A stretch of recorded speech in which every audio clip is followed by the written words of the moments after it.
Bonjour à tous et bienvenue sur ce nouveau tuto. Alors aujourd'hui, nous allons parler de la partie commerciale et notamment des options sur les devis. Donc ce tutoriel va être découpé en plusieurs parties. Donc déjà, l'intégration des options au niveau du chiffrage. Lorsque votre client vous fait un retour concernant cette option pour soit l'accepter ou soit la refuser, on va voir également comment ça se gère et on va voir comment on va pouvoir les présenter au niveau du chiffrage. Nous allons nous rendre au niveau d'une proposition commerciale et je vais insérer les options. Sur cette proposition commerciale, je n'ai actuellement pas d'options. Les options vont venir s'insérer lorsque l'on va créer le paragraphe pour les options. Pour le créer, par simple clic sur cette petite icône, le logiciel va venir nous créer un paragraphe 90. Ici, je vais mettre juste un titre, option, et je vais venir insérer des articles.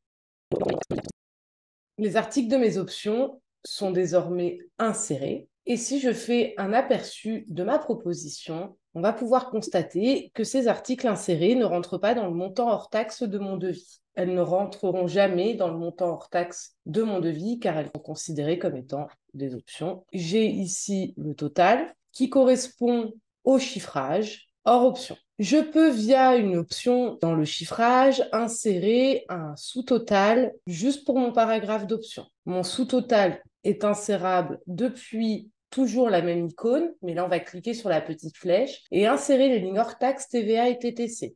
Comme ça, lorsque vous allez faire l'édition de votre chiffrage, nous allons constater que le client a le montant hors taxe, la TVA correspondante aux options et le total TTC. S'il souhaite avoir le montant total du devis, il faudra qu'il additionne ce montant-là à ce montant-là. Dans l'éventualité où votre client accepte des options, il faudra venir prendre les articles du paragraphe des options qu'il a accepté et venir tout simplement copier la ligne et la coller dans un autre paragraphe pour prendre en compte cette option.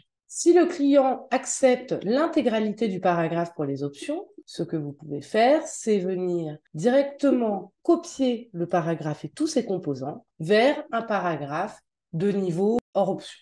Tout simplement, via coller le paragraphe et tous ses composants, il va venir me créer le paragraphe 2. Ici, je peux mettre option acceptée. Et maintenant, je peux venir supprimer mon paragraphe de mes options. Toutes les options acceptées sont désormais présentes dans le chiffrage, donc ça va venir augmenter mon total hors taxe. Et tout simplement, au niveau de l'édition, c'est comme un devis classique. Nous avons donc mon petit paragraphe option acceptée et elle rentre dans le total hors taxe. Voilà tout ce que je peux vous dire concernant les options sur le devis. N'hésitez pas à nous joindre à la hotline si vous avez des questions. Bonne journée. Au revoir.